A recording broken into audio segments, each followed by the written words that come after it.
Labas. Visiškai spontaniškai šiandien apie 7 energiją. Va, pradedu įrašinėti ir pradedu laginti. O tiek minčių daug turėjau. Nu gerai. Jeigu trumpai, tai 7 energija yra judėjimas link tikslo, apskritai judėjimas, lyderystė. Pas mane labai ryški šita energija, tai aš apie ją galėčiau pasakot, bet turbūt nepapasakosiu, nes vėl pamečiau mintį. Tai ką aš noriu pasakyti, kažkaip galvoju, kad reikėtų gal kokį vieną video padaryti su tom energijom skirtingose pozicijose matricos. Tai kažkada tikrai padarysiu. Bet jeigu trumpai apie pačią energiją, tai jeigu imant taro arkanus didžiuosius, tai 7 energija yra vežimas, kuris karieta gal kai kuriuose kaladėse vadinasi, arba vežimas lietuviškai, tai šita energija yra apie judėjimą. Ir jeigu aptariant tą teigiamą energijos pasireiškimą ir neigiamą, kaip tau ją atpažint, kada tu tą savo energiją išgyveni pliuse, o kada minuse. Tai pliuse šita energija apie lyderystę, apie tai, kad jeigu tu kažką darai, tai tu nebijai konkurencijos, nes konkurentai yra tavo mokytojai, tu juos žiūri kaip į žmonės, kurie gali tau padėti,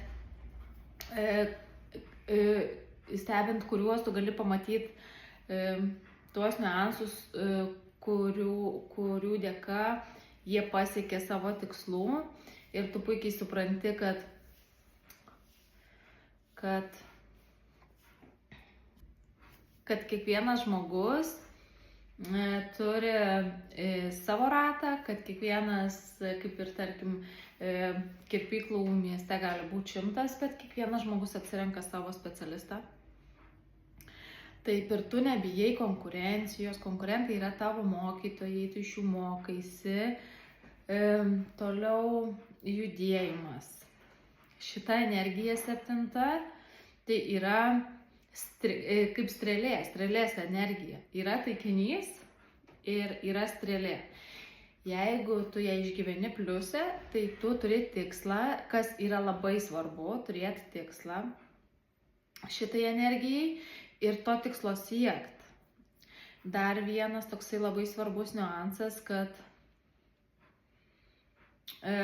turi tai daryti nebūtinai komandai, bet tiesiog gal akcentas yra tame, kad tu turi matai bendrą tą vaizdą, tą tokį kūrybiškumą, tą polėkį pas tavęs tai yra. Ir jeigu tu užsiimi viską daryti viena organizuoti, viena visas smulkmenas, viską apgalvoti, tai labai greitai ateina tas perdegimas. Tai reikia šitą energiją vien dėl to yra apie komandą, kad tu tuos smulkius kažkokius reikalus, kurie užima daug laiko, galėtum deleguoti kitiems žmonėms, o tu matytum tą bendrą vaizdą ir tą didelį projektą savo ir neišsibarstyti. Ir aišku, judėjimas ne tik link tikslo, bet ir apskritai judėjimas. Tai vairavimas, kelionės, tiesiog judėjimas. Va, kai judėjimas tau yra laisvė. Ir jeigu tu mėgsti vairuoti, vairavimas yra tavo aistra, tai tikrai išgyveni šitą energiją pliuse. Kalbu dabar už save, nes man geriausia meditacija yra sėsti į mašiną, pasigarsint muziką iki maksimumo ir tiesiog važiuoti, kur akis mato. Aišku, priklauso ir nuo kitų energijų, tai ir gal nuo būdo žmogaus. Aš esu intravertė, man gerai su savim, tai mano čia yra geriausia pati meditacija. Tai dabar, jeigu išgyvenant energiją minuse, tai aišku, tu bijosi vairuoti, nenorėsi, tau nepatiks vairuoti, tu į tikslą arba iš vis neturi tikslo, užsisėdi namuose ir ta viduje tokia pelkė atsiranda, arba tu į tikslą eini per galvas, skaitis aktyvi ir pasyvi minusinė pusė. Tai pasyvi, kada tu iš vis nieko nenori ir neturi tikslo, kai pas tave gyvenimas yra chaosas, kai tu vieną pradedi bėgi prie kito. Tai tikrai žinau, ką sakau. Ir žodžiu, jeigu dideliam minusai, jau jeigu, tarkim, tu turi 7 energiją ir tau, nežinau, kažkokiu būdu yra apribojamas judėjimas, tau lūžta koja, nebūtinai lūžta, atsitinka kažkokia trauma, kur tu negali judėti, tai tu žino, kad jau tau čia yra didžiausias perspėjimas ir ženklas, kad tu kažką darai ne taip savo gyvenime ir tiesiog turėtum susimastyti. Tai jeigu gyveni chaose, tai yra, jeigu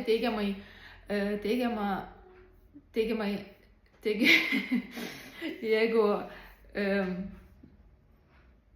pliusė energiją išgyvenant, tu šauni kaip strėlė į tikslą, tai išgyvenant ją minuse, tu va taip kaip plunksnelė šaudai ten, žodžiu, ir galiausiai to tikslo iš vis gali nepasiekti.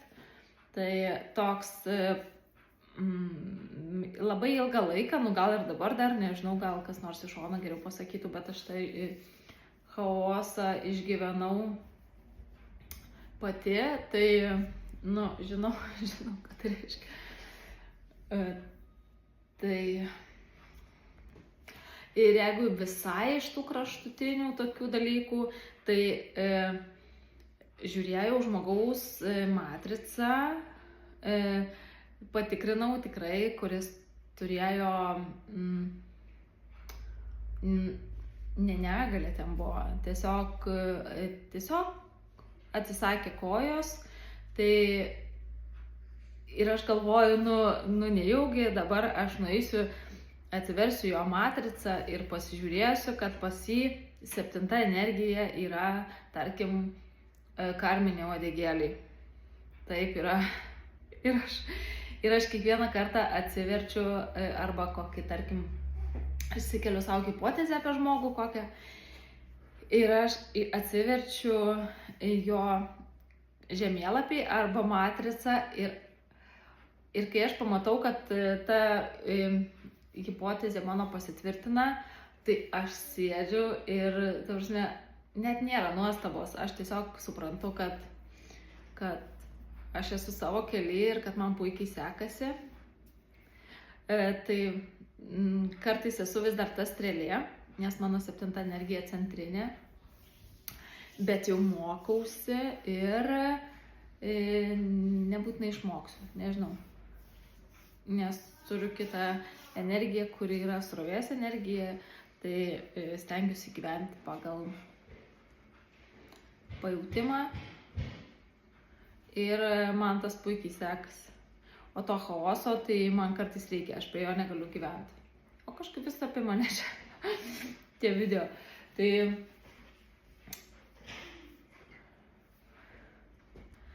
Tai ir, atsiprašau, rekomendacijos tokios, galbūt kuo daugiau judėti. Tai jeigu tu turi 7 energiją, tarkim, centre, tai tu gali visą dieną judėti, prabūt darbe, eiti sportuoti ir tas judėjimas, ir tu gali 11 valandą atsigulti ir užmigti savo saldžiausių miegų, tas judėjimas visiškai tavęs nevargina, jis tiesiog tave kažkaip sveikai, natūraliai iškrauna. Tai va tas labai faina. Ir dar vienas toksai gal svarbus akcentas, kad 7 energija yra pati greičiausia energija matricoje. Iš visų 22 energijų. Tai kaip tu tą greitį išnaudosi, tai jau priklauso nuo tavęs. O ką čia dar norėjau pasakyti, kad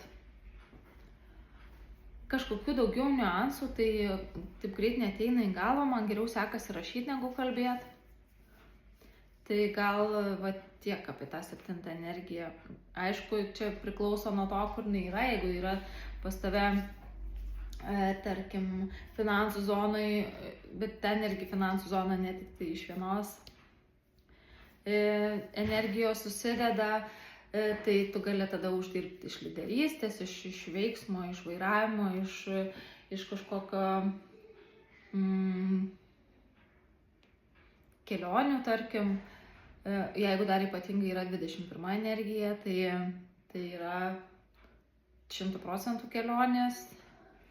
Jeigu yra pas tave santykiuose arba suderinamumo matricos centre, pavyzdžiui, 7 energija, tai jums labai svarbu yra turėti bendrą tikslą ir kartu jo siekti,